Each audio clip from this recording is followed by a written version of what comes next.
in October, November, the World Radio Communications will meet in Egypt and come up with standardization, for example, for 5G. So that's why it's essential that as a nation, we ensure that we are following standards. You cannot do you cannot advance technology without following standards. All right, because you don't make the cars here, you don't make the phones here, you don't make equipment here. So when somebody go bring a phone in, that phone has to be able to meet all the standards.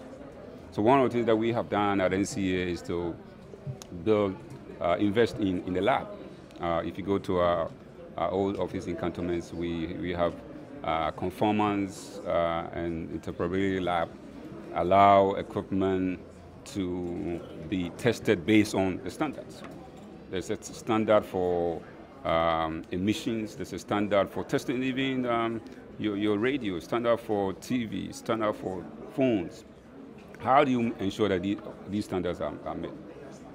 And so we are excited that at least now we have a conformance lab that when equipment do come in, we're able to take samples and take it to the lab, right, and verify if it meets the standards.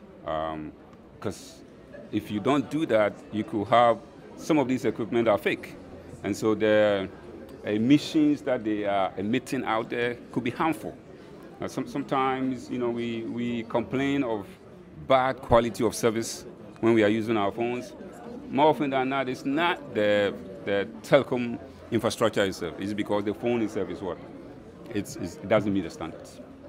So that's the theme for this, is to ensure that if there are any gaps in the standardization practices, it is bridged.